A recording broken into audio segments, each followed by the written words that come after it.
ทางที่เฮาห่วมเดินเป็นเพราะอำนาจของเงินส่วนเสริญให้น้องจากไปหากจนสิ้นใจสามใบนั้นมาเปลี่ยนพันความหาที่มีให้กันน้องนั้นลืมแล้วสันบ่ย้อนเจ้ามีใหม่ที่ไม่ไปเฮ็ดได้ลงคออ้ายนี้เจ็บคักแท้น้อนวลละอ้อไปกราบคนอื่นขอยอมหลีกทาง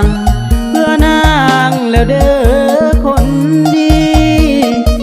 มาถึงวันนี้คนดีนั้นมีใหม่แล้วตัวน้องโชคดีที่มีคนนั้นน้องแก้วส่วนอ้ายนี่เจ็บเป็นแป้วพอแล้วกับหาผู้หญิงย้อนอ้ายนี่ถูกแม่นบ่นอลานูนนางหากเขามันจางเมื่อนางมีสายคนใหม่อ้ายขอหลีกทางเพื่อนางและเด้อจอมใจสิ่งที่อ้ายเห็นลงได้ยอมเสียใจเพื่อน้องคนดี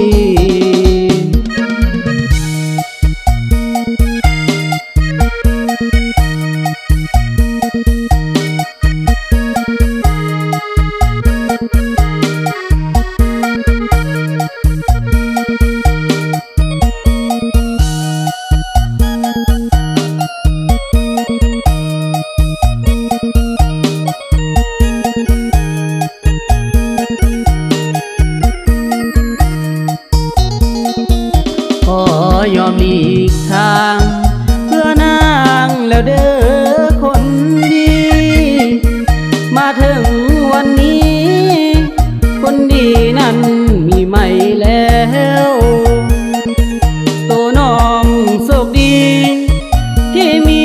คนนั้นน้องแก้วส่วนอ้ายนี่เจ็บเป็นแป้วพอแล้วกับหาผู้หญิงย้อนอ้ายนี้ถูกแม่นบ่นอลานูนนางหากเขามันจาง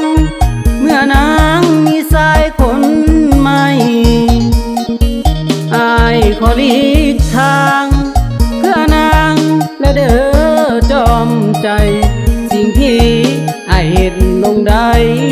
ยอมเสียใจเพื่อน้องคนดี